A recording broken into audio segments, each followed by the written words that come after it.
They say family that prays together stays together, and one that walks apart just falls apart. So together we stand, divided we fall, united we form Voltron and take on all. Let's move. What's up, everybody, and welcome to episode 49 here on the Improv Gaming Gamescast. 49, holy shit. Yep, youtube.com/improvgaming. As always, I'm Mr. I'm Wondering himself, Pete Anderson, joined with the sexiest man alive in gaming. First to my left, he is only the biggest Zelda fan in the world. Don't believe me, he has the tattoo of the Triforce on his right arm. It's not the left arm, it's the opposite arm. Mr. Jeremy Berg. What's up, ladies and gentlemen? Biggest Zelda fan in the world, coming at you once again. All those ladies just got wet. And to my right, he only has the best ponytail in the business. It's all right. Fabulous. Sexy. And it's sexy. Mr. Nicholas. De Jesus. How's it going tonight, everybody? I'm Pete. What I was wondering ended up turning into topic number 1. So my new wondering is this. Who in all of comics is your favorite hero? Ooh. And who is your favorite villain? You had to open that can, didn't you? Alert. Alert, I will start. No surprise, my villain, of course, Edward Riddler. Nigma. is Riddler. Yep. Without a doubt. Yes. I think he is the best. I love the psycho. I just love everything. And for the Batman games, was he a treat? I didn't think so, personally. No? No. Here's my thing about the Riddler. All right, I love the dynamic that he has, where he's always trying to one up Bruce Wayne, but it always seems like all of his plans are like the worst planned out plans ever. Like, it's like, how can you even think that you're smarter than Batman? It's because that's my problem with Riddler, is that, okay, I get it, you're a fucking super genius, but prove to me that you're a super genius. Because stop giving clues. Yeah, it seems weird that your name is the Riddler, and you want to give riddles, and they're supposed to be unbreakable, but Bruce Wayne seems to have a savant to his riddle breaking skills. Like, he just seems to 29 episodes, you never said savant before. he just seems to have a knack for it. So, like, I don't know, maybe your riddle should be a little more subtler. Wait, Knack from PS4? The launch? Yes, up. yes, that's Shut exactly what I meant. Alright. A knack too. Okay, for favorite hero Don't put of it all back. time, of all time hero. Oh, this is what's hard because it's always been 2, but you want only one. I'm gonna have to go with Steve Rogers, Captain America. God, you're such a boy. I have to go with Cap. Ever since I've been a fan, he was actually my first he was my big superhero before Batman stepped into my life. I was always a huge Cap fan growing up. The American way, the American man, do the right things, super soldier that's never gonna die. Villains, I have to go with the Clown Prince of Crime himself, the Joker. I had to go with the Joker. I knew that all of us were going to say, so I have to go with the Joker. Case in point, Batman's ultimate villain, the yin to the yang of the DC universe. You have Batman, you have the Joker. The Joker, the most maniacal plans. He doesn't give a shit about anyone. He'll kill anyone. He'll do anything. And he does it just to get the laughs. Case in point, we have had the best interpretations of the Jokers ever. Jack Nicholson, Heath Ledger, the guy from Gotham, I can't think of his name, Jerome. He embodies the Joker perfectly. Hamill. Thank you, Mark Hamill. Jared Leto, I'm still skeptical about. I'll watch Suicide Squad, then I'll make my verdict. But hands down, it's always got to be the Joker. Remember, he might not actually be the Joker, Jared Leto. No, as the he might not actually be the Joker. No, I'm saying, as an interpretation of the Joker. But he might not actually be the Joker. He might be a character's interpretation of the Joker. I fucking hate you. That brings us to Nick. What is your villain? Well, my villain was obviously my villain was gonna be the Joker. Okay. And the reason being that I just think that the kind of anarchy that he brings, and the kind of anarchy that he strives for, I think Heath Ledger did it best when he's sitting in the hospital bed, sitting next to Harvey Dent, and he says, you know what the great thing about chaos is? It's always fair. and then Harvey decides that he's gonna flip the coin, and I just thought that it was fucking amazing. You know, his sense of how chaos, and it was a mind shattering point for me because I was like, that makes entirely good sense, and I'm like, am I a psychotic person? Like, am I Joker? And it brought about that and that's where I fell in love with Joker was I was just like, oh god, that just fucking blew my mind, and like that made me question whether or not I have the capability of actually becoming Joker. Not with the ponytail. No, not with the ponytail. Although I could potentially be Joker in Batman Forever. Good point. Well done. I mean, Batman Beyond. I'm sorry, There Batman Beyond. I was thinking saying that, but going to Heath Ledger Joker real quick. The quote I love most from that movie has to be, "As you all know, madness is a lot like gravity. All it takes is a little push." Yes. Just, There are great just lines. that little Oh, he line. had so many great lines. We could in quote that. it all day. But this is a gaming games cast. If you didn't know. My favorite hero, Spider-Man. I always thought Spider-Man Whoa. was... Okay, I hate the tangents. Did you see the Civil War trailer? Yes. What did you think? Fishy.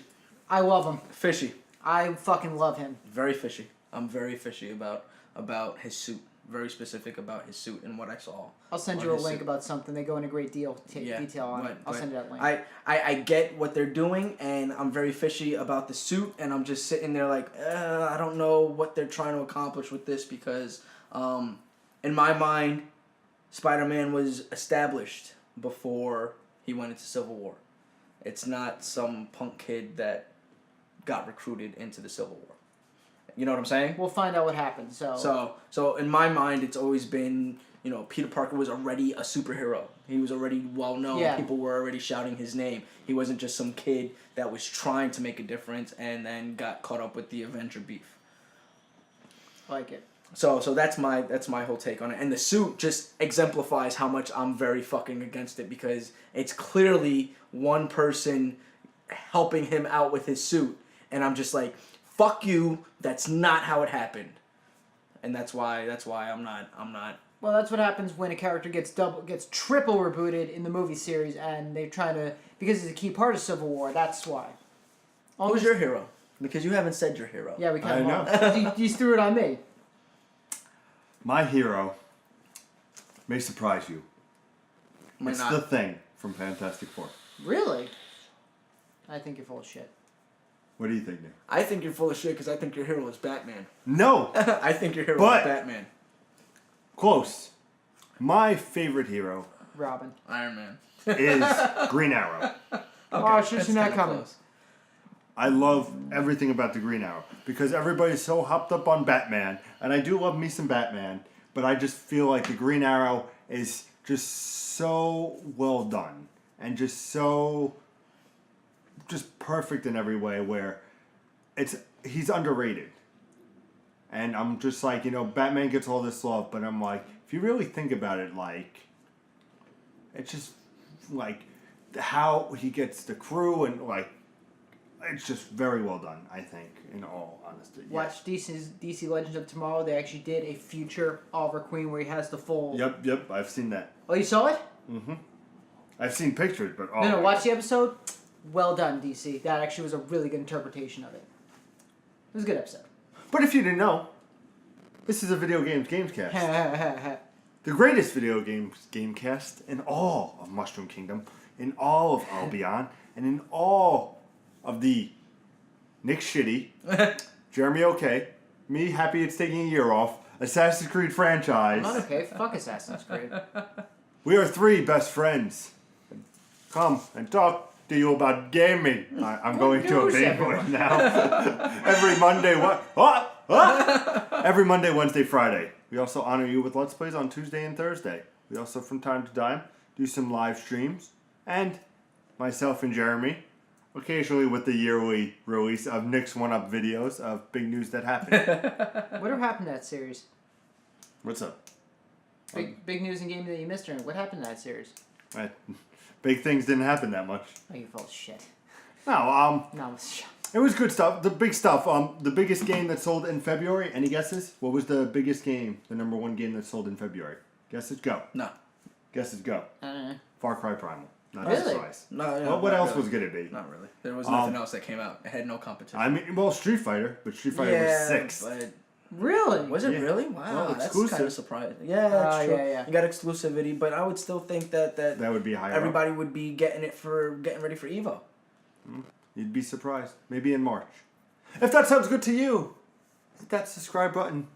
Just gonna be down here somewhere. I think by Nick's. No, by Jeremy. Dick. Basically in this general region. My genitals. Right in this general region. I think it's by Jeremy actually. It's by your crotch. It's by your crotch. Nothing's at my crotch. Oh no, that's the like button. But you can subscribe to these nuts. With that disturbing image, I bring you to the topic at hand. Now, originally, I was going to talk about this in my wondering, an actual game related, but after marinating on it, I figured, you know what, let's talk in full thing about my thoughts so far of The Division and my posed question to you, gentlemen. Reviews didn't go out right away for this game. No. And big sites, you know, the IGN's, GameSpot, all them, waited a little bit and then gave out their reviews. Now, the game didn't review well. However, the interesting fact is a lot of reviewers have different reasons why they dislike and like the game, which is very interesting. So my notion on when I talk about my experience so far with Destiny, but is it something where... Division, not Destiny. Division. Division, I apologize. I love our We can see where this is going. No. Hit the But deck. it's something where, do you think that a general viewer who are interested in reviews, does it depend that one reviewer is the one they should go to, or is it good to have a diverse catalog? But when it becomes diverse, does it hinder each one in a way? Because people like personalities. You know, a lot of our fans love the way we are. Mm-hmm. We're casual guys who like to talk about video games. Yep. People like the IGN, which has these big budgets where these personalities that, you know, you go to a Vince or you go to a Damon and they have those big reviews that people want to listen to. So is it more on the reviewer? Is there more about the game nowadays with Division? Well, Would you here's my thing, right? And I like recently had a big decision that I had to make, and it was based off of many reviews, right? So I have your review on Assassin's Creed Syndicate, right? We told you it would come up. Yeah, of course it was. I had your review on Assassin's Creed Syndicate where you were like, oh, they did this, they did that, they did this. I was like, yeah, but Pete has always been okay with giving them another chance. I have not. Mm-hmm. So I was like, all right, let me take that for what it's worth. He's a different kind of player than I am, but let me take his opinion of that for what it's worth. He might be right, he might not be right. But then I listened to another reviewer, or I should say, I've listened to a couple of reviewers when it came to Assassin's Creed Syndicate, and nobody really clicked with me. Nobody was really on the same level of Assassin's Creed Syndicate as I was, where I was just completely fed up with the series. I didn't want to deal with it. I never wanted to look at it again.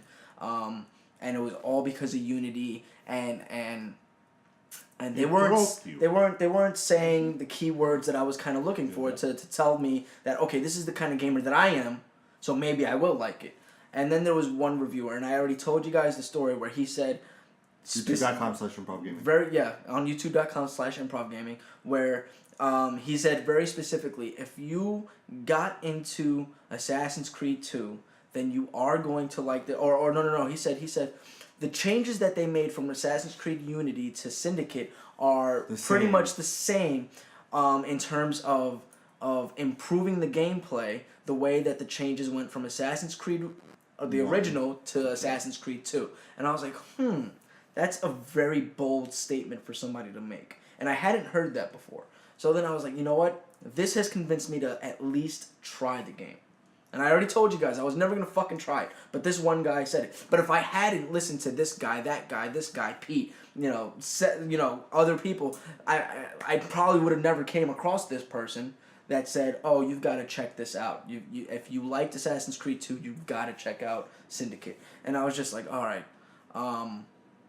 So being that my experience has been, I have to listen to everybody's opinion in order to really fully gauge whether or not I want to see what it's going to be. Because there's some games where I'm just like, no, I'm getting that. It's happening. You know, Horizon Zero Dawn. I don't care what anybody fucking says. I'm getting that. No Man's Sky. No Man's Sky. I don't care what anybody says. Metal Gear Solid 5. Okay, well, yeah. There you go.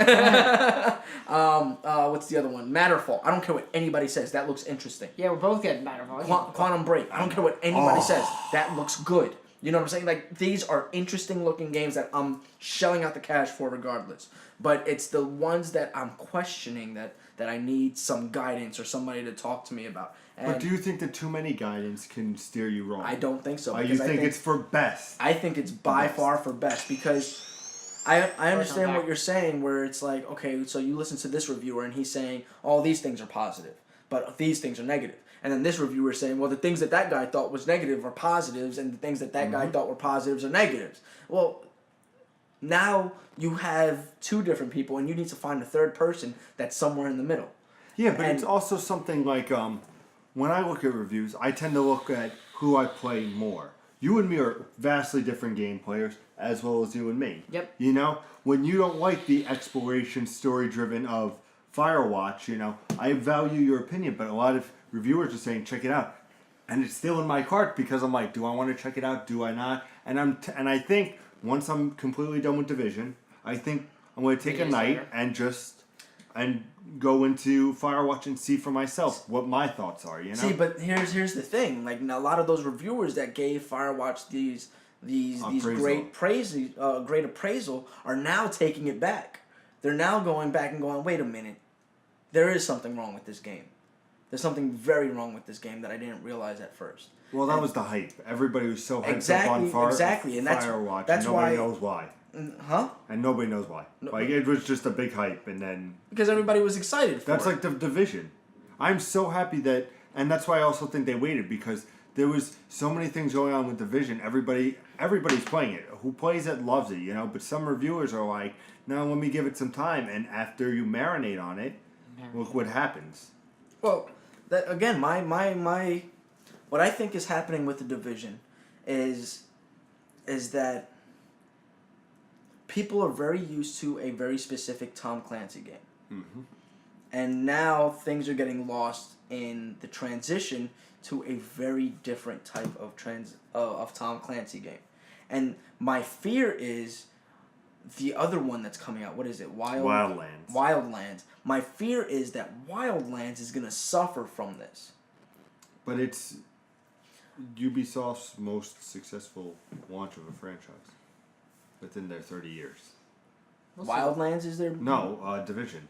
So yeah. You're worried about Division? I'm worried about the reviews that are coming out now talking about the Division are going to ruin Wildlands' chances. Because Wildlands is kind of back to the Tom Clancy that you like, but it introduces a new version of Tom Clancy from the Division that Tom Clancy might not have anticipated for his games to get to. Okay. You know what I'm saying? I understand. Yeah. Because now you have many more options. And I think Ubisoft learned that from their work in Division. Over these, 8 years that they've been working on Division? Yeah. So I think they learned a lot, and they're like, well, this game is probably going to flop. But people might like it. Mm-hmm. But this game is the one that's going to be the big fucking, the big nuclear bomb that comes in and just destroys everything, because that's the one we're applying all the lessons that we learned to in this one. I just feel that one, especially since that one's going to be more story driven, and this one is more open world. This one's it has its own story. It has a story, but really the focus of Division is multiplayer. Which we'll get to. But first, I pass it to Jeremy. What are your thoughts about the reviews? And does it matter with that multiple reviewers you need, or that single one? To me, it depends on the game. Because, unlike you, I'm not a fan of IGN. I don't like a lot of their reviews, because a lot of the games I get hyped up for, I'm looking forward to, they shit all over them. I'm like, it's not just like Nintendo games, but like the other games I play, they're like, oh, this gets a 4.5, when I've seen other reviewers give it an 8 or a 9. I'm like, what is wrong with you? One of my favorite examples has to be Street Fighter V. Every fan, every review set I've ever seen, everybody's like, 9 out of 10. 10, perfect game, well done, can't wait for the new characters, love the revamped fighting system, the game looks amazing, and fucking Game Informer gave it a 7.25, which I couldn't believe. I was like, really? Game Informer is the one review system that I go to, actually, they know what the fuck they're talking about, and I'm like, I love this game. The fans love this game. Other people's game, and you guys are giving it a 7.5. They said it's not polished, it's not done well. I'm like, really? I'm like, you fucks, really? You gotta be kidding me on that. Well, I think what you have a problem with, and we're kind of divulging onto a different topic a little bit, but I think what you have a problem with in this regard is the same reason why EA is dropping out of E3, is that these other outlets that are out there trying to give the news out to everybody, these so-called media outlets for gaming have become skewed. They have. And I think that their opinions are starting to reflect when everybody's saying, this game is amazing, and IGN is giving it a 4, or Game Informer is giving it a 7.25, and people are just like, wait, why are these guys... I'm not getting my news from them anymore. It's been a long time since I've gone to GameFAQs. It's been a long time since I've gone to GameFAQs in years, so... It's been, but you know what I'm saying? Game Winners? Yeah. It's been a long time since I've gone to those places to find out information about games. I no longer look at IGN. There used to be a time that the only thing I would see across my screen was IGN. Whenever I was looking into games. But now I no longer go to IGN because I don't value their opinion. There was a time when I did value their opinion, but now I'm not. As an educated consumer, that's the other thing. All the kids that were growing up, when we were growing up playing video games, were not educated consumers. We were just video game fanatics. But now we're educated consumers, right? Now we're just like, well, this is the type of game that I play. This is the type of cigarette that I smoke. This is the kind of porn that I masturbate to. Like, you know what I'm saying? Like they got to throw in the I just had to. I had to. But you know, this is the gamut of what it is that fuels me to buy something. So IGN clearly is not falling in line with my needs as a consumer. So why would I trust their opinion when I'm hearing rave reviews, right? For instance, I can't think. I could imagine. For instance, I can imagine, right? I look at top 10 lists a lot, So and there's a lot of like games, and I'm like, well, I've never heard of that game, and I can imagine that IGN decided that they were going to pass up on that game because they didn't feel like it was worth our time. Undertale was a big one for me. Like I said, that was a big game on like 10 different top 10 2015 games was Undertale, and IGN didn't even touch it. Yeah. And I remember saying, like, what the fuck is Undertale? Now if we can get it on a console, I'll play the damn thing, but no. To close out, because we're running a little while, I gotta give my thoughts on Division. But I'll give it quick. Yeah, But I was gonna say, for me, I'm kind of like Nick. If I see a game and it interests me, I'm gonna play it regardless of what the reviews are. Not gonna matter to me. Like that's just how I've always been. Like if there's a game that's gonna come out and I really want to play it, I'm gonna play it. If it turns out to be shit, oh well, oopsie on me, I lost money out of it. Too bad. My favorite example is Splatterhouse. Look up the reviews of Splatterhouse. They're terrible. Yeah, but I love that game. Yeah, you and I both love that game. Everybody, like, they gave 4s, 3s. They said it's broken, it's no good, it's had development problems. It's a fucking fun-ass game.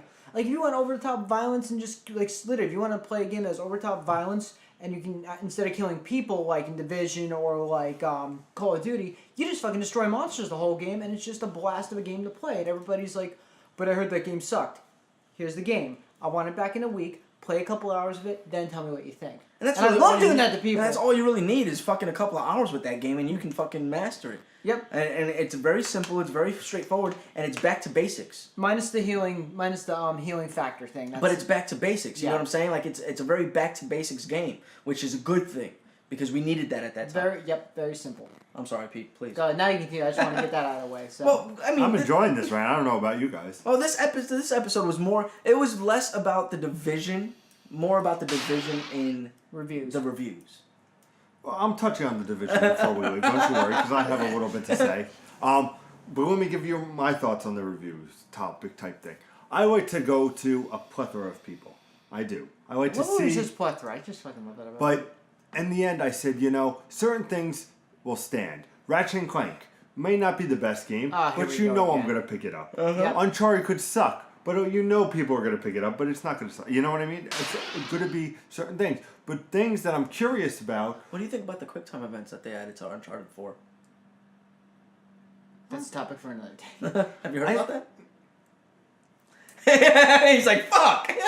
Assholes! Alright, no, I'm sorry. No. Sorry. No, that's just a taster for another time. You'll get my thoughts. And so will you if you subscribe. But let me digress by saying, certain games that I'm curious about is when I really watch game trailers where I'm really invested. Firewatch, I was really invested. Even Division. Except for Unravel. Unravel is set. And I still like Unravel. But even look, Unravel didn't get the best things, but I'm like, you know what? I still had a good time with it. I don't regret my time with Unravel. Did I wish it was better? Of course. Did I think that the beginning was impossible and then it got easier, which is kind of random in a game? Yes, but you know what? I did enjoy my time with Unravel. But to close out of this episode, I want to give my talks about Division quick. Please do. A little bit of Please do. thing. Now, I feel like we hijacked this episode from We you. did. Absolutely. You can hijack my episode next if you want. Now, we'll put / probably review in the topic. Well, no, that's what this was more about. Yeah. Was the Division in reviews? It was more about the reviews that Division has been getting and why it is they're getting such why everybody's got such a different aspect of these reviews. Now, here's my take on the Division. I've played for about a good 24 hours, full day's worth. Level 19, going on 20. And at first, I loved it. I was with my boys. We were choosing the coats. You can check that out on last week's episode when I talked about that. We were different coats and everything. But then something happened in this game, which kind of irritated me. Now, what Division said very gratefully and very reluctantly, I feel, is they said you can play with your friends and you can also play by yourself. Now, obviously Division is better if you have a group of your buddies. But here's where lies in the problem. Once I went back to work, I wasn't playing Division as much. And my buddies exactly what you're going to say. started to play more. Exactly what you're going to say.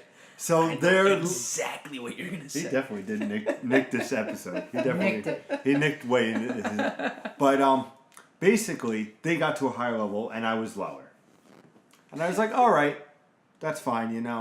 They're gonna go on their own thing. I'm gonna play myself. Oh, no. And then I found that it was harder by yourself, even though it shouldn't be. So hard that there's this mission, and fans will know, it's called the Napalm facility you have to go. It's a level 10 mission. Pretty early in the game, I would say, And you go in, and you face Joe the Fiero, who is this awesome over-the-top character that people are like, oh, I can't wait to face him. And then you face, and it's just a bombardment, and not a single person can handle it unless you have the most top equipment and everything like that. So it's something where in the beginning of the match, it's like, do you want to matchmake? And then you're like, yeah. So you end up matchmaking with other players that are around the level who want to play that map. Which, granted, I found a couple of great guys because in the hub, and I know I might be rambling a little bit, stay with me, I promise. In the hub or the safe zone, you can have players in the safe zone go up and say, hey, I want to invite you to my group so we can tackle things. I met these two guys that I'm now friends with on PSN where he's like, oh, let's go around and create some chaos. I'm like, well, guys, I'm really having trouble with this mission. You mind helping me out? And I went and I was severely powered. And these guys ended up having these great guns that they found and everything like that. And they were blowing past and I ended up winning the mission. Or beating the mission for it. And I said, I couldn't do that solo. And now my buddy who's coming up in the ranks, I wanted to help him out. He was a level 6. I was a level 13 at the time. So I was like, oh, they'll even it out. We'll make it even. We go in, it's level 9 enemies. My buddy was getting trashed and I got overwhelmed. Even though they were level 9, I was still getting overwhelmed. I enjoy Division. This is the hardest thing I can say about a game because I hate saying it. I'm not in love with Division, but I can't put Division down.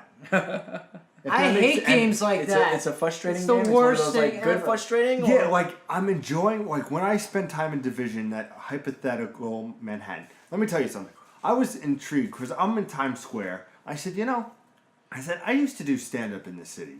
That's a true story. And I said, I used to do stand-up on the Broadway Comedy Club on West 53rd between 8th and 9th. And then I'm looking on the map and there's a West 53rd between 8th and 9th. I said, let's see how realistic this game is. So I go, and it's not as realistic as you would want to think. But it was cool just to be like, I am basically standing where I used to stand a number of years ago. And and that aspect is cool. So now playing these single missions, side missions, which are a little bit more obtainable for a solo person. But it ends up being that My biggest gripe is I want to play with my buddies, but it's something where if he's too low or he's too high, it's unbalanced for me, and that's upsetting. So now my buddy's trying to get up to me, and I'm not playing as much, and I'm itching to go back. I'm on level 19, and I still have the level 16 mission, because I'm waiting for him to get to around 17, 18, so we can do that level 16, so it's not as a pain in the ass.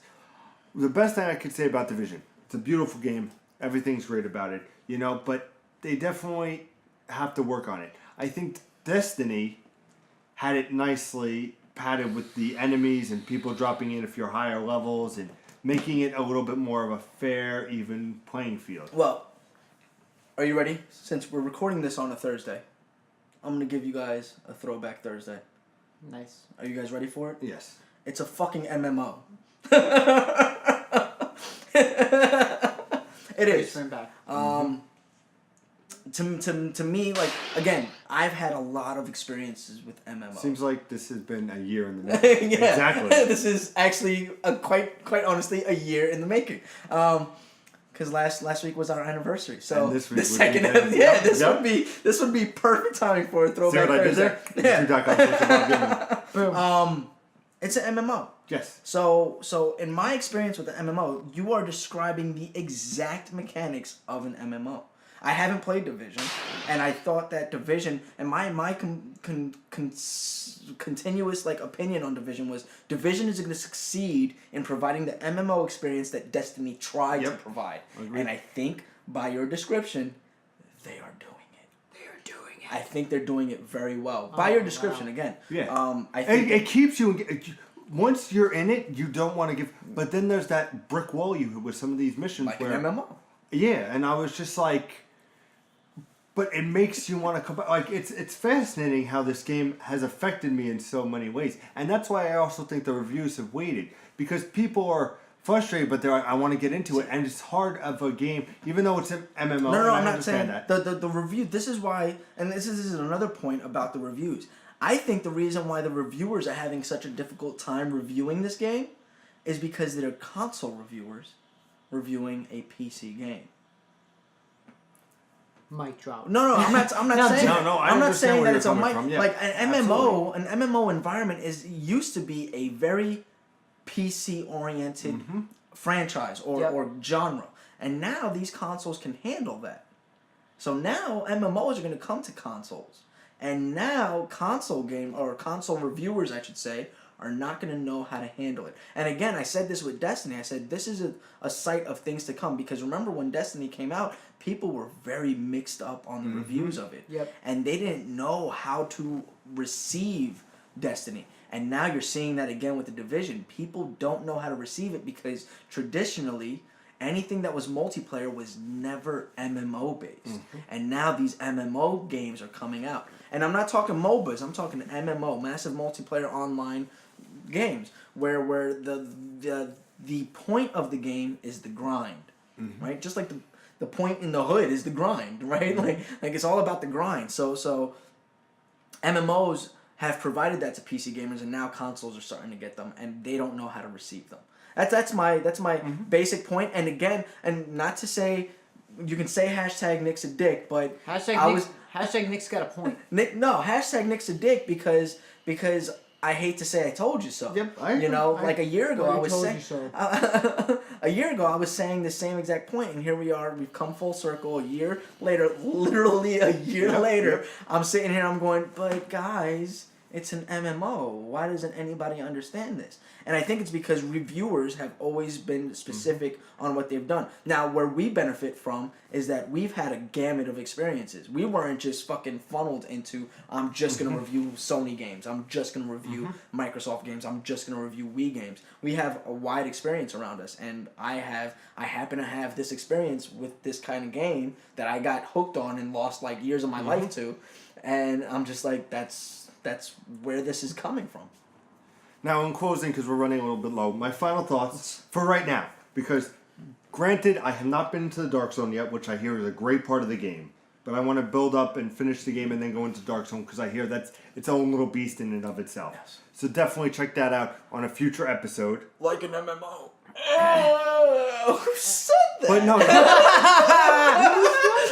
no, I I think I am enjoying it better than Destiny And I said that Yep. people would if somebody could get more in line with the MMO Yep. formula. I said that people would enjoy it if We they know, could. we know. I'm sorry. I'm just Now. hashtag Nick's a dick. No, Nick, you bring up a good point because we would start arguing. But if you go and turn the clocks back a year, if you check out before we were HD, when we first had a Before video. did we? No, I don't think we had a video. No video. Destiny was Destiny the first, was a video? Yep, Destiny first was a video. video. If you want to check out our first ever video on this channel, go over and check out Destiny. You can do by subscribing to youtube.com/ImprovGaming. And make sure you stay tuned for Wednesday, because Jeremy, what are you talking about? We talked about the divided. Now we're talking about bringing the communities together. PlayStation 4 and Xbox. I think he means United. I think he meant What did I say? United. Bringing them together. We talked about the divided, now we're talking about the United. Divided, united, fuck you both. So, but PlayStation and Xbox having their online communities merge, or you're able to play with other players, uniting them together. It's going to be a great topic. I'm so stoked to talk about this. Mm-hmm. And don't forget, guys, next week, 50th episode coming. Wow, is that how it feels? Taking my mobile. That is. He's gonna say, he's gonna exactly say. how it feels, Yeah, bro. we got- That's we got- exactly we how got, it feels, bro. Yeah, next week we got. Welcome to 2016. Whoop whoop. I thought you were going to drop that. No, No, we class. got. It's class. Yeah, next we week- can't have that on the show. Wow, we are running late on Wow, this episode. all right. It's all We good. need to eat soon. Thank you guys for watching. Follow us on social media. You know all this stuff. It's Check right it out. below us. Yep, They know right where there. it is. Nick put a beautiful little template of it. Subscribe right here. Like right here. And as always, guys. Game on.